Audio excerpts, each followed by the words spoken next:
I am just so excited to chat with you. Just around this exciting news, your Country Music Award nominations. So let's hop right in. First off, I want you to just walk me through what was going on in your mind the moment that you realized that you were nominated. Yeah, so I got nominated for three CMT Awards this year. I found out yesterday morning. I was really excited about it. I got a text from my team, and they let me know what was going on. And honestly, I've been working at this for a while in country music for a few years, and just as a songwriter in all genres for even longer than that. And I've never been nominated for any major awards as either a songwriter or an artist. So anytime you have a major first that you've had on your bucket list, you get to check that off. That's obviously very exciting. But it also means more than that to me, because for me to be in country music right now as a Black person, as a person of color, and as someone whose version of country music involves a lot of influence from hip hop, R&B, and gospel, which a lot of other country artists aren't necessarily implementing into their music. For me to be recognized in this way by this group of people definitely feels extra special, because there are only a few of us out here doing it in this way. And also because my nominations come, two of them are with other artists of color that I rock with, Mickey Guyton and Gladys Knight on one. Obviously, Gladys is a legend. Mickey is becoming one. And Nelly, Kane Brown, Blanco Brown on the other side. And Nelly's one of the first hip hop artists to really come into the country space and make waves. So for me to be able to be nominated with those people who inspire me, and to also have a nomination for a song, for a video for a song called Cross Country, which tells my personal story. Each of the nominations are special to me for those reasons.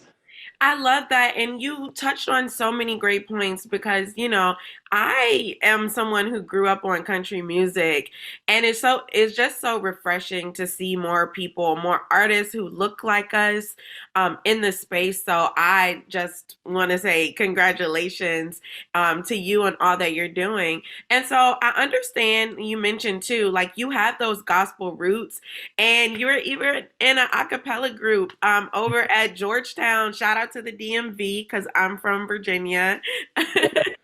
Yes. But when did you really realize like that you had this knack for songwriting and singing? Yeah, so shout out to Georgetown, shout out to my acapella group, the Phantoms from back in the day. I grew up in church, so my parents met in the Howard Gospel Choir back in the early '90s or late '80s, and so they've been ministering in music for a really long time.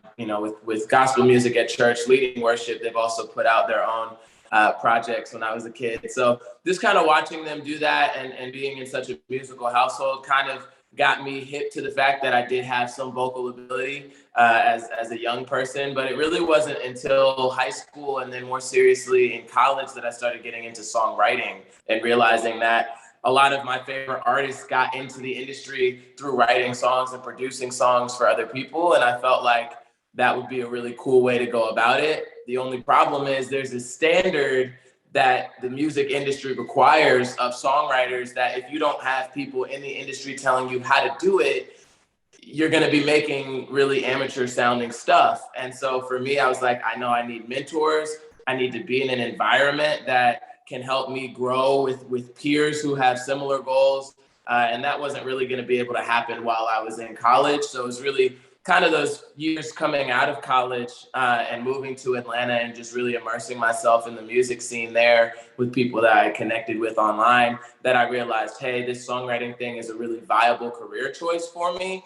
And within a year and a half of living down there, I was able to go from having a corporate day job to support myself to really being able to do music full time. And that was a difficult transition. But I think each step along the way, I was growing a little bit as a writer. I was getting connected to more people, being fearless and reaching out, getting a lot of rejections, getting a lot of no's, a lot of constructive criticism from people, and keeping my head down and staying disciplined. I read somewhere that you compare your creative process to cooking, and I love that.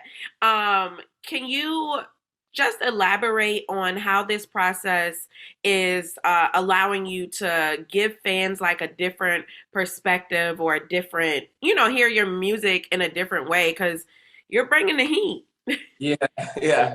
And I think that analogy is both accurate and hilarious because I'm not a great cook. So I think I'm much better at making music than I am at cooking, but the analogy makes so much sense, and I'm fascinated by cuisine just as an art form. I'm fascinated by a lot of different things. But with that, it's kind of just like music, there are a lot of different flavors. To me, each genre, each place that you pull from is a different flavor. And I feel like there are certain cuisines and a lot of Asian cuisine and African cuisine, they're pairing flavors that you wouldn't necessarily expect. So you're not necessarily just gonna have, red sauce with Parmesan, and we're like, okay, like that makes sense. You'll have, different spices that you wouldn't expect in different flavors. And I feel like that's really what I'm bringing to country music right now. I'm bringing in all of the R&B, gospel, and hip hop influence of the music that I grew up on and the music that I started writing when I got into the industry in Atlanta. And then I'm packaging that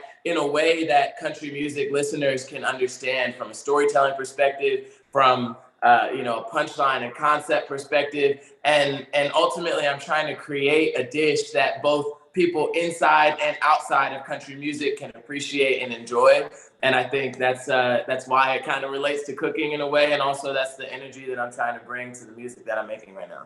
Yeah, you're definitely doing it. You meant I heard you say you talked about your influence. So at Aspire TV, we live by the phrase "see yourself here." Can you tell me when was the first time you saw yourself reflected or represented in the space and it made you go, "Aha, I want to grow up and do that." Yeah, I would say with music in general, making music, it really started probably around 14. I I wrote a song that I won't. It's just an awful song in hindsight, but everyone's first songs are terrible. But I wrote a song and I had the courage to go up and sing it in front of my classmates at this open mic night, and it was really my first time singing outside of a church setting, and so I was really nervous, and it had some singing and some rapping in it. And every time the chorus came back around and I started singing, people would start clapping and get excited, and I could feel the energy from the audience. And that's something that I still think about now when I'm playing on, the CMT Awards or on the Kelly Clarkson Show or Good Morning America, or playing, at a festival in front of 20,000 people. I still remember that first moment where I was like, wow, this exchange of energy is powerful and it moves me. And it's what I think I was put here to affect. So that was probably the first moment that I realized that I belonged here as a musician, as someone that shares art publicly. And I've been chasing that feeling ever since. Yeah, and how do you hope others see themselves reflected through the work that you do? I think right now it's, I'm doing something a little different than I ever thought I was going to be doing. I'm just responding to what I feel like the energy is pushing me toward. And in this situation, I know that country music has a stigma about it as being a certain complexion, as telling only a certain type of story, as sounding a certain way. And I don't think any of those things are fixed. I think all of those things are fluid. And I want to make this space more inclusive for people to feel like they can participate in the songwriting process, in the A&R process, in just the fans being able to feel like they can listen and that they're accepted and welcome to listen to the music and come to the shows and participate in the culture. I think the diversity of country music is paramount to its ability to, proliferate over time and survive. Nothing is going to be able to exist in the future as being just one thing and being perceived as just one thing. So I'm trying to break down those barriers right now. And I'm hoping that as my stories continue to get told, that other people feel encouraged and inspired to tell their own. And whether they're making country music or not, it's not just about country music. It's about being able to share something from yourself and being able to walk in your own lane, Mm. regardless of what types of boxes people might want to put you in. So it's bigger than just music. You might be a woman in the tech world. You might be a queer person in politics. You might be whatever. But if you're someone that is breaking down a barrier or helping shatter a glass ceiling, we are the same.